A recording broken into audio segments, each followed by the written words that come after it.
اور آپ نے اسے کہا کہ اے بادشاہ، میں جالوت کو قتل کرتا ہوں، جو تم نے اعلان کیا ہے تم اس پر کاربند رہنا اور پابند رہنا۔ تو حضرت طالوت نے وعدہ کیا، اور وعدے کے بعد جالوت اور طالوت آفت میں جب صف آرا ہوئے، جنگیں ہوتی تھیں، کیونکہ جالوت طاقت، قوت، اقتدار کے نشے میں مست تھا، اور وہ لوگوں پر ظلم کرنے کی خاطر قرب و جوار کی بستیوں پر لشکر کشی کرتا رہتا تھا۔ تو جب یہ دونوں آپس میں صف آرا ہوئے تو جالوت میدان میں اترا اور اس نے للکارا کہ کوئی ہے جو مجھ سے آ کے لڑے، مجھ سے مقابلہ کرے۔ لوگ اس کو دیکھ کے سہم جاتے تھے،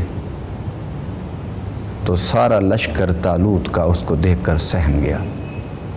تو قداور تھا، جوان تھا، طاقتور تھا، اور زرہ میں، لوہے میں ڈوبا ہوا اور غرق تھا۔ صرف اس کی آنکھیں نظر آ رہی تھیں، باقی سب اس کا جسم لوہے میں چھپا ہوا تھا۔ کافی دیر وہ میدان جنگ میں گھومتا رہا اور للکارتا رہا، کوئی نہ آیا تو وہ واپس جانے لگا۔ تو جب وہ واپس جانے لگا تو ادھر سے حضرت داؤد علیہ السلام نے اسے آواز دی، للکارا، تو واپس پلٹا اور دیکھا کہ ایک نحیف کمزور جسم کا مالک شخص وہ مجھے للکار رہا ہے، نہ اس کے جسم پر زرہ ہے، نہ سر پر خود ہے، نہ ہاتھ میں تلوار ہے، ایک ڈنڈا ہے ان کے ہاتھ میں۔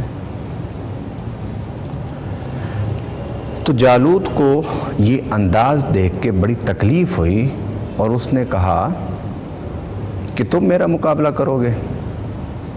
تو داؤد نے کہا ہاں میں تیرا مقابلہ کروں گا۔ تو تیرے پاس تلوار نہیں ہے؟ انہوں نے کہا میں تیرا مقابلہ کروں گا بغیر تلوار کے۔ اس کے منہ سے یہ بات نکل گئی، اس نے کہا کیا تم مجھے کتا سمجھتے ہو کہ ایک ڈنڈا لے کے میرے مقابلے میں آ گئے ہو؟ تو داؤد علیہ السلام نے فرمایا ہاں میں تجھے ایک کتا سمجھتا ہوں۔ بس یہ کہنے کی دیر تھی کہ وہ غصے سے پاگل ہو گیا، اور جب وہ آگے بڑھنے لگا تو حضرت داؤد علیہ السلام نے وہی پتھر غلیل میں رکھ کر اس کی طرف پھینکا۔ وہ پتھر ایک تھا، لیکن جب وہ جالوت کی طرف وہ پتھر گیا تو دو حصوں میں تقسیم ہو گیا۔ ایک حصہ اس کے ماتھے پر لگا اور دو حصے، ایک دائیں اس کی کن پٹی پر اور دوسرا بائیں، جس سے کیا ہوا کہ خود اڑ کے دور جا گرا، اور اس کی پیشانی پر جو پتھر لگا وہ سر کو پھاڑتا ہوا پچھلی طرف سے نکل گیا، اور جالوت زمین پر گرا اور مر گیا۔ جو ہی وہ مرا تو داؤد علیہ السلام آگے بڑھے، آپ نے اس کی گردن کاٹی اور گردن کاٹ کے طالوت کو دی اور فرمایا کہ تم اپنا وعدہ پورا کرو۔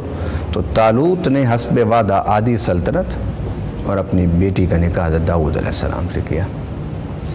یہ ہے پہلا موقع کہ جس پر حضرت داؤد علیہ السلام منصہ شہود پر آئے، مگر اللہ ان کی تربیت کرتا رہا، اور وہ تربیت اسی انداز سے ان کی ہوئی جس انداز سے اللہ تعالیٰ ہر نبی کی تربیت کرتا رہا۔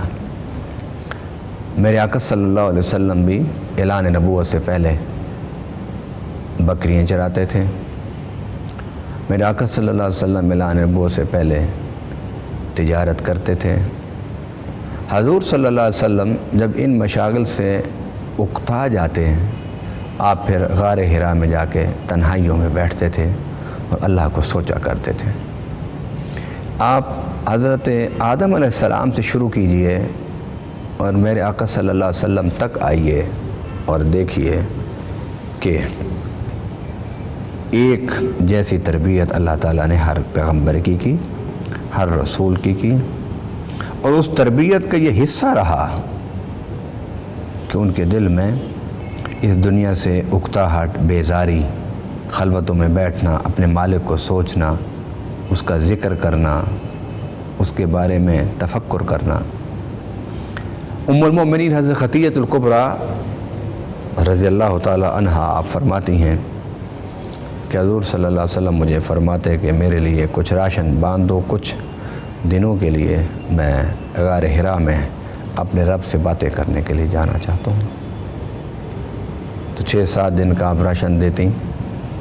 حضور صلی اللہ علیہ وسلم جب واپس آتے تو وہ 6-7 دن کا راشن بھی بچا ہوتا اور آپ اس سے زیادہ دن بھی وہاں گزار آتے تھے۔ یعنی عجیب ایک کیف اور سرور میرے آقا فرماتے ہیں مجھے نصیب ہوتا کہ جب میں غار حرا میں بیٹھ کے اپنے رب کو سوچا کرتا تھا۔ اور یہ کیف و سرور تو وہی محسوس کر سکتا ہے نا کہ جو اللہ سے پیار کرتا ہو، جو اللہ سے محبت کرتا ہو، جو اللہ سے عشق کرتا ہو۔ ایک عاشق کے لیے، ایک محب کے لیے سب سے بڑی دولت اور سب سے بڑی چیز اپنے محبوب کو سوچنا اور اس کے تصورات میں گم رہنا ہے۔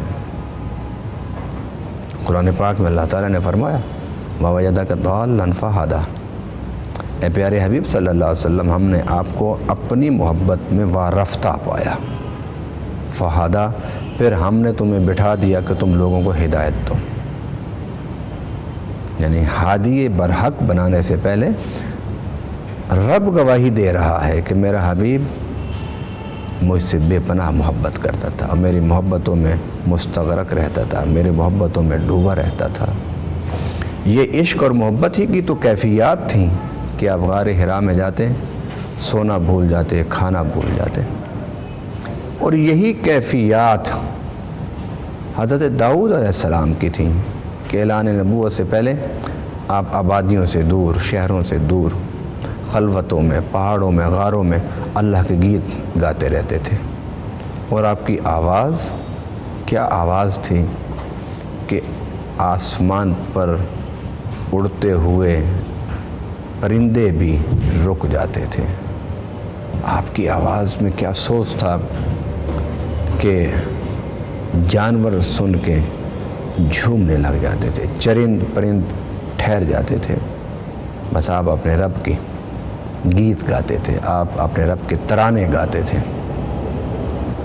اور اسی دوران حضرت داؤد علیہ السلام کو اس مقصد کے لیے تیار کیا گیا کہ آپ نے اپنے اعلان نبوت اور اظہار نبوت کس انداز سے فرمانا ہے۔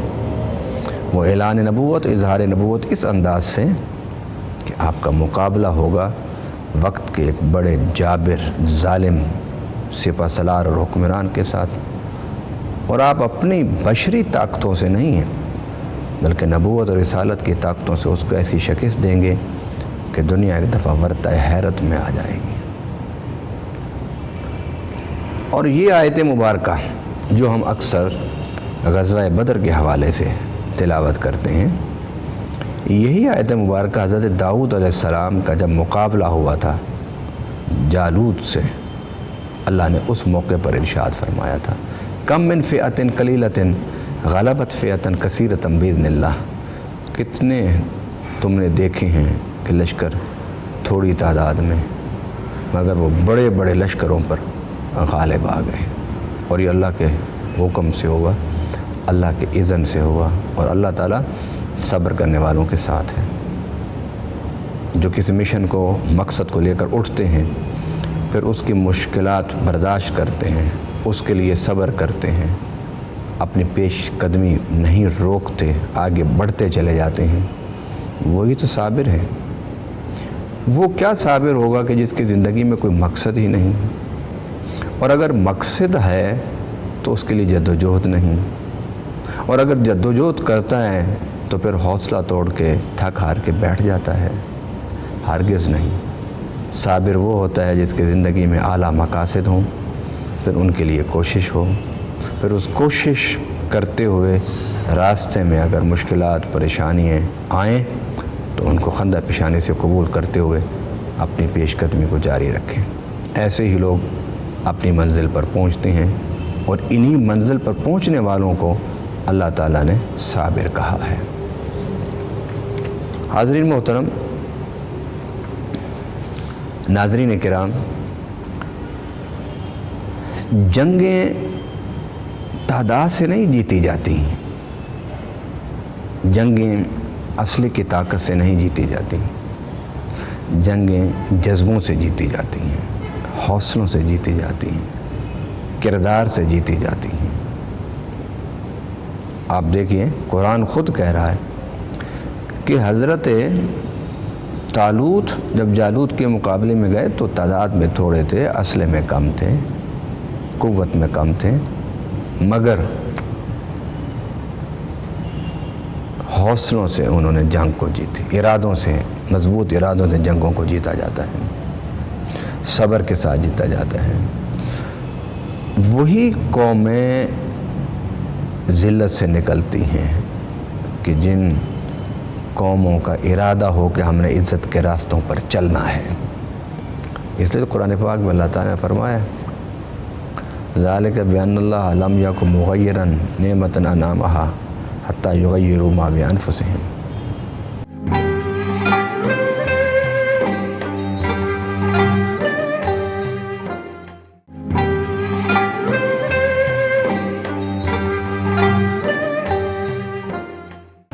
اسی لیے قرآن پاک میں اللہ تعالیٰ نے فرمایا ہے ان اللہ لا یغیر ما بقوم حتی یغیروا ما بانفسہم۔ اللہ تعالیٰ بھی اس قوم کی حالت نہیں بدلتا کہ جو قوم خود ارادہ نہ کرے اپنے حالات کو بدلنے کا۔ خدا نے آج تک اس قوم کی حالت نہیں بدلی، نہ ہو جس کو خیال خود اپنی حالت کے بدلنے کا۔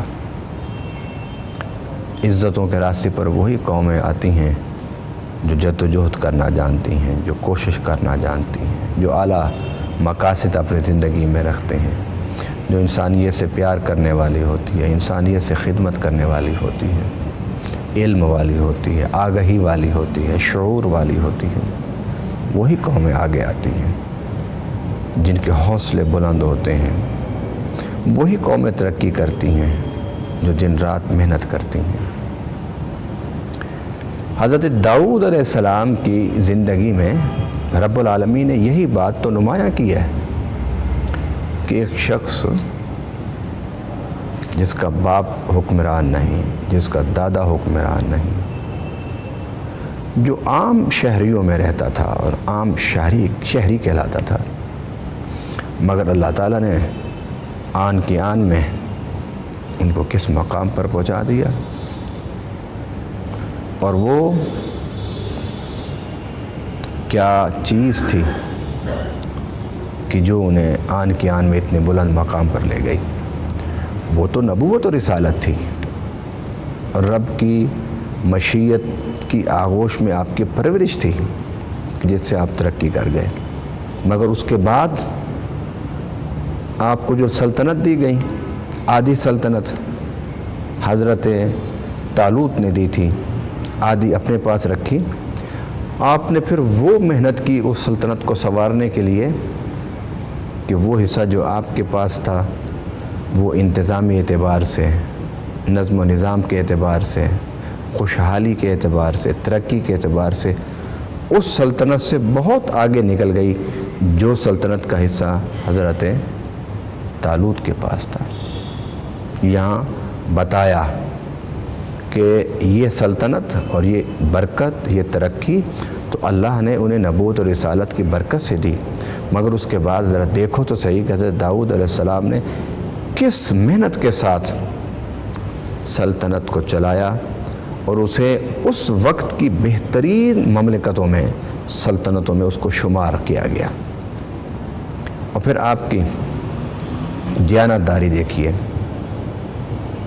کہ آپ سلطنت سے کچھ نہیں لیتے تھے، نہ کوئی تنخواہ، نہ کوئی مشارہ، کچھ نہیں آپ لیتے تھے، بلکہ قرآن پاک میں اللہ تعالیٰ نے فرمایا وَعَلَّمْنَاهُ صَنْعَةَ لَبُوسٍ لَكُمْ، کہ ہم نے داؤد علیہ السلام کو سکھا دی تھی زرہ بنانا، تو آپ زرہیں بناتے تھے، وہ جو جنگی لباس ہوتا ہے آپ اسے بناتے اور بنانے کے بعد اسے فروخت کر کے آپ اپنے گھر کا خرچہ چلاتے تھے۔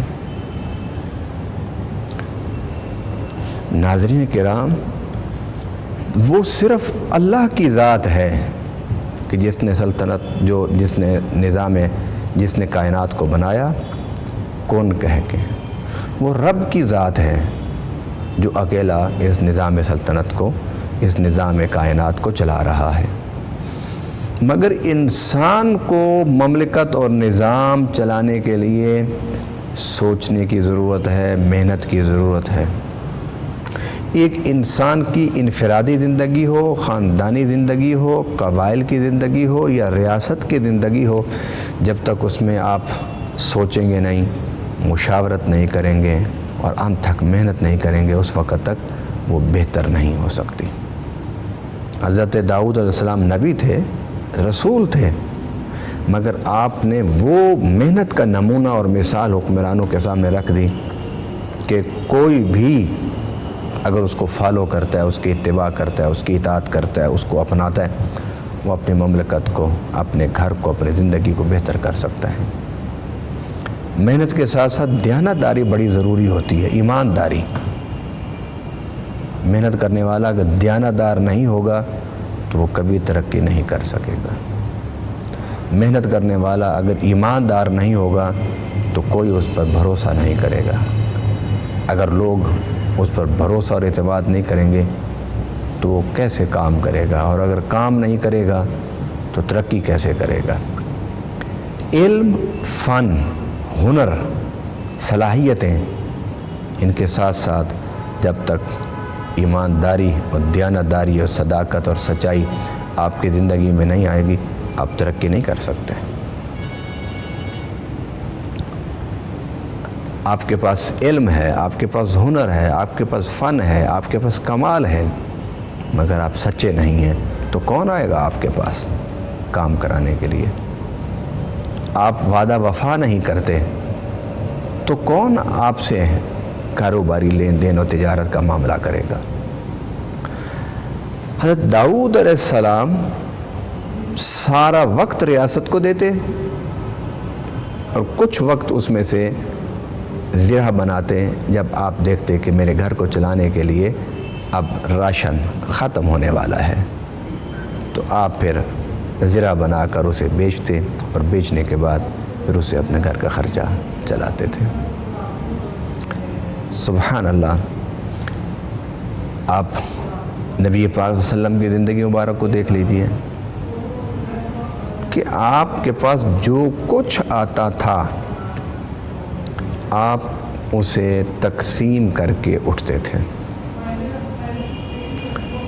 ایک رات کچھ درہم و دینار بچ گئے، آپ اپنے گھر لے گئے۔ ساری رات حضرت عائشہ صدیقہ ام المومنین فرماتے ہیں کہ حضور کروٹیں لیتے رہے۔ میں نے کہا حضور آج آپ آرام نہیں فرما رہے ہیں۔ فرمائے کہ چند درہم بچ گئے ہیں، وہ میں کسی ضرورت مند کو نہیں دے سکا۔ اس خیال سے کہ اگر آج اللہ نے مجھے اپنے پاس بلا لیا تو میں اللہ کو کیا جواب دوں گا کہ اگر اللہ نے پوچھ لیا کہ جب تم میرے پاس آ رہے تھے تو تمہارے گھر میں اشرفیوں درہم و دنانیر تھے۔ اس فکر سے آپ کو نیند نہیں آ رہی تھی۔ آپ نے صبح کی نماز پڑھائی، دعا کرنے سے پہلے آپ گھر تشریف لے گئے اور وہ اشرفیاں اٹھا کے لائے، اسے آپ نے تقسیم کیا، اس کے بعد دعا فرمائی آپ نے۔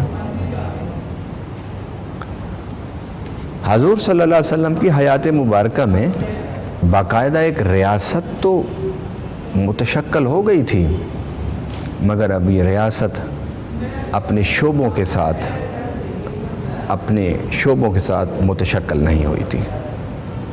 اس لیے حضور صلی اللہ علیہ وسلم کے پاس جو کچھ آتا آپ اسے ضرورت مندوں میں تقسیم فرما دیتے، حتیٰ کہ اگر کوئی ضرورت مند آپ کے سامنے ہوتا اور ادھر آپ کی ضرورت ہوتی تو آپ اپنی ضرورت کو چھوڑ کر آپ دوسروں کی ضرورت کو پورا کرتے تھے۔ جو عوامی نمائندے ہوتے ہیں جو حکمران کے ترجمان جو حکومتوں کے ترجمان ہوتے ہیں، جو مسند اقتدار و حکومت پر ہوتے ہیں، ان پر فرض ہے کہ وہ اپنی رعایا سے وہ معاملہ کرے جو گھر میں ایک ماں اور باپ اپنے بچوں کے ساتھ رویہ رکھتے ہیں۔ اور ماں باپ کا بچوں کے ساتھ کیا رویہ ہوتا ہے کہ اگر کھانے پینے کو چیزیں کم ہیں تو وہ خود رات کو بھوکے سو جائیں گے، پہلے اپنے بچوں کو کھلائیں گے۔ جس ملک میں حکمرانوں کا انداز حکومت اور روش اور طریقہ یہ ہوگا، وہ ملک محفوظ بھی رہے گا، وہ ملک ترقی بھی کرے گا، اور اللہ اس ملک کو عزتیں بھی عطا فرمائے گا۔ خود غرضی ختم کیجیے، یا خود غرضی انفرادی سطح پر ہو یا اجتماعی سطح پر، یہ تباہ کر دیتی ہے، یہ برباد کر دیتی ہے۔ انفرادی زندگیوں میں بھی خود غرضی گھروں کو منتشر کر دیتی ہے، ریاست اور ملکوں میں بھی خود غرضی ریاست کو کمزور کر دیتی ہے۔ حکمرانوں کو خود نہیں کھانا چاہیے، رعایا کو کھلانا چاہیے۔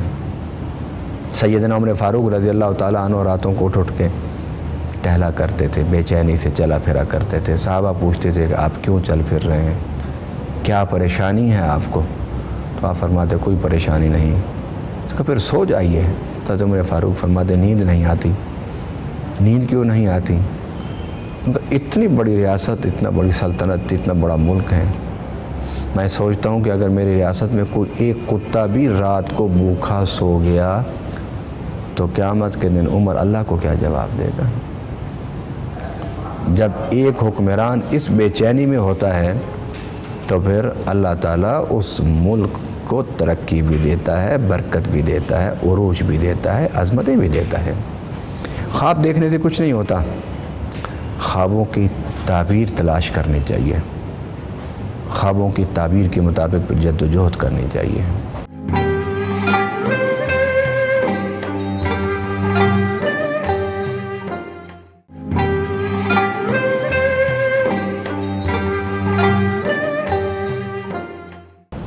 ان خوابوں کو عملی طور پر دیکھنے کے لیے۔ ناظرین کرام، حضرت داؤد علیہ السلام وہ پیغمبر ہیں کہ جن کی تعریف میرے آقا صلی اللہ علیہ وسلم نے کی، اور آپ نے فرمایا کہ داؤد وہ ہیں کہ جو ایک دن روزہ رکھتے تھے اور ایک دن افطار کیا کرتے تھے، مطلب ایک دن روزہ اور ایک دن روزہ نہیں رکھتے تھے۔ یہ داؤد کی پوری زندگی کا معمول تھا۔ اور حضور صلی اللہ علیہ وسلم نے ارشاد فرمایا کہ میرے بھائی داؤد وہ نبی اور رسول ہیں کہ جو ایک رات سوتے تھے اور ایک رات نہیں سوتے تھے۔ اور ایک دوسری روایت میں یہ ہے کہ آدھی رات آپ آرام فرماتے تھے اور آدھی رات آپ جاگا کرتے تھے۔ میرے آقا صلی اللہ علیہ وسلم نے فرمایا کہ حضرت داؤد علیہ السلام کا یہ ایک مشغلہ تھا کہ جب عام لباس میں آپ نکلتے تھے رعایا میں تو لوگ آپ کو پہچان نہیں سکتے تھے، تو آپ خود پوچھتے تھے رعایا سے، بتاؤ داؤد کیسا ہے، بتاؤ داؤد کیسا ہے، بتاؤ داؤد کیسا ہے۔ میرے آقا صلی اللہ علیہ وسلم فرماتے ہیں کہ کوئی ایک شخص ان کی زندگی میں ایسا نہیں نکلا کہ جس نے حضرت داؤد کے بارے میں کچھ غیر مناسب کلمات بولے ہوں۔ سبحان اللہ۔ بات جمہوریت یا بات شہنشاہیت کی نہیں ہے، اصل بات لوگوں کا کفالت کرنا ہے، لوگوں کی دیکھ بھال کرنا ہے، لوگوں کو انصاف مہیا کرنا ہے، لوگوں کو ان کا رزق ان کے دروازوں پر پہنچانا ہے، لوگوں کو تعلیم ان کے گھر تک پہنچانی ہے، لوگوں کو امن دینا ہے، لوگوں کو سلامتی دینی ہے، لوگوں کو عافیت دینی ہے، اور معاشرے کو یعنی اس دنیا کی زندگی کو جنت بنانا ہے۔ قرآن پاک میں اللہ تعالیٰ نے فرمایا وقال الحمدللہ الذی، کہ میں اللہ کی تعریف کرتا ہوں، اللہ کی ثنا کرتا ہوں کہ جس نے مجھے وہ کتاب، وہ وحی، وہ قانون، وہ نظام، وہ آئین، وہ دستور دیا کہ جس پر عمل کر کے میں نے اس دنیا کی زندگی کو جنت بنا دیا۔ نتبوأ من الجنۃ حیث نشاء فنعم اجر العاملین، اور عاملین کا اجر بہت اچھا ہے۔ گویا اسلام کے قوانین پر آپ اگر عمل کریں گے تو آخرت میں تو جنت ملے گی، مگر آپ کی دنیا بھی جنت بن جائے گی۔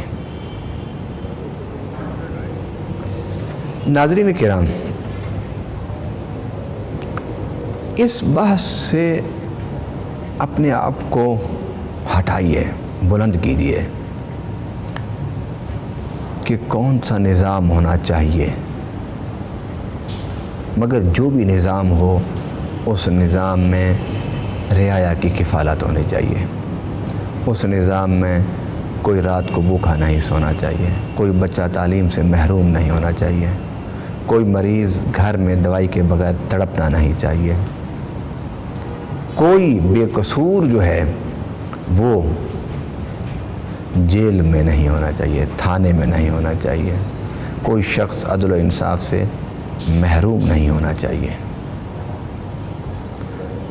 مگر اس کے ساتھ ساتھ اللہ تعالیٰ نے یہ بھی فرمایا ہے کہ جب تم نظام زندگی کو چلانا چاہتے ہو تو اس میں ضروری ہے کہ تمہارا جو آئین اور دستور ہے وہ اللہ تعالیٰ کے بنیادی قوانین سے نہ ٹکراتا ہو۔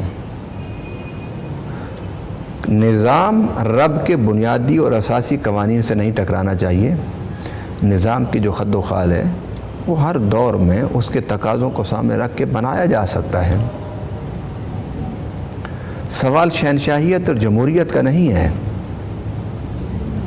بنیادی جو قوانین ہیں اللہ کے، توحید کے، رسالت کے، آخرت کے، معیشت کے، سیاست کے، معاشرت کے، عدل کے، انصاف کے، ان سے تصادم نہیں ہونا چاہیے۔ نظام کی شکل کیا ہونی چاہیے؟ وہ شکل اللہ نے تمہارے مشورے پر چھوڑ دیا ہے کہ نظام سلطنت کو تم اپنے مشورے سے چلاؤ۔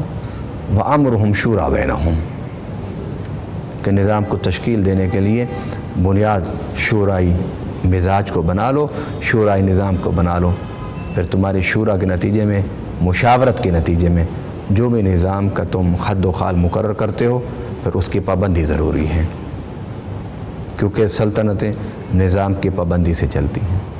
اگر آپ نے فیصلہ کیا ہے کہ ہم نے جمہوری نظام کو لے کر سلطنت کو چلانا ہے تو جمہوری نظام سے چلائیے۔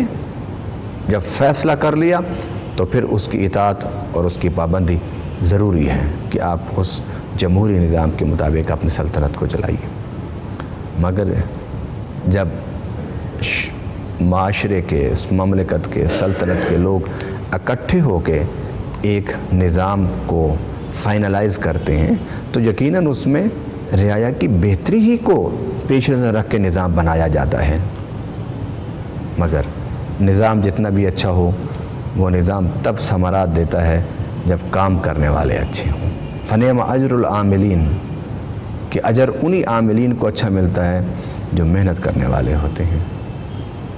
نظام اگر جمہوری آپ نے رکھنا ہے تو اس جمہوری نظام میں بھی کہیں بھی یہ نہیں ہو سکتا کہ آپ کو وہ نظام کہے کہ لوگوں پر آپ ظلم کریں، لوگوں کو بھوکا رکھیں، لوگوں کو پیاسا رکھیں، لوگوں کو دوائی نہ دیں، لوگوں کو تعلیم نہ دیں۔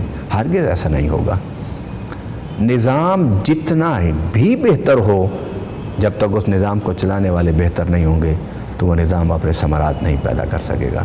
ناظرین کرام، آج ہمارے ساتھ یہی ہو رہا ہے عالم اسلام میں کہ ہمارے پاس اگر بنیادی آئین دیکھیں جو قرآن و سنت کے اندر موجود ہے وہ بھی بہت اعلیٰ اور بہت بہتر ہے، اور اس کی بنیاد پر جو ہم دستور سلطنت اور دستور مملکت اور نظام مملکت تشکیل دیتے ہیں اور اس کے خد و خال مقرر کرتے ہیں، اس میں بھی بہتری ہی کے جذبات کار فرما ہوتے ہیں، مگر نتائج اچھے نہیں نکل رہے ہیں۔ تو ان نتائج کے اچھے نہ نکلنے کی وجہ یہ ہے کہ ہم لوگ دیانتداری سے، ایمانداری سے محنت نہیں کرتے۔ حضرت داؤد علیہ السلام کی زندگی میں یہی بات تھی کہ آپ اللہ کی عبادت کی طرف بھی پوری گامزن تھے، مخلوق خدا کی خدمت کی طرف بھی آپ پوری طرح متوجہ تھے، اور روزہ اور نماز، اللہ کی عبادت، اس کی طرف بھی پوری طرح آپ گامزن تھے۔ آپ کی ریاست میں، سلطنت میں کوئی ایک بندہ بھی نہیں تھا کہ جو شکایت کرنے والا ہو کہ اے داؤد مجھے انصاف نہیں مل رہا۔ کوئی ایک بندہ نہیں تھا کہ جو رات کو بھوکا سوتا ہو، اور ایک بندہ بھی ایسا نہیں تھا جو ضرورتوں سے محروم رہتا ہو۔ نتیجہ کیا ہوا کہ پھر وہ جو طالوت علیہ السلام کی جو سلطنت تھی وہ بھی آپ کی سلطنت کا حصہ بن گئی، صرف نظام عدل کی وجہ سے، رعایا کی خدمت کی وجہ سے، ان کی دیکھ بھال کی وجہ سے، ان کی ضرورتوں کو پورا کرنے کی وجہ سے۔ کون کہتا ہے کہ انبیاء کی زندگی میں صرف نماز اور روزے کی تعلیم ہے؟ ذرا دیکھیے حضرت داؤد علیہ السلام کی زندگی کو کہ نبی بھی ہیں، شہنشاہ بھی ہیں، بادشاہ بھی ہیں، ریاست بھی چلا رہے ہیں، اور ریاست کو اس مثالی انداز سے چلایا کہ آج بھی لوگ حضرت داؤد علیہ السلام کی ریاست کا مثال دیتے ہیں، اس ریاست کا ذکر کرتے ہیں۔ اور اللہ تعالیٰ نے بھی اپنی پاک کتاب میں حضرت داؤد علیہ السلام کا جو ذکر کیا، بطور نبی کے بھی کیا اور بطور حاکم وقت کے بھی کیا، سربراہ مملکت کے بھی کیا۔ اللہ تعالیٰ ہمیں حضرت داؤد علیہ السلام کی زندگی سے روشنی لینے کی توفیق عطا فرمائے، تاکہ ہم اپنی انفرادی زندگی کو اور اپنی اجتماعی زندگی کو آسان طریقے سے چلا سکیں۔ وما علینا الا البلاغ المبین۔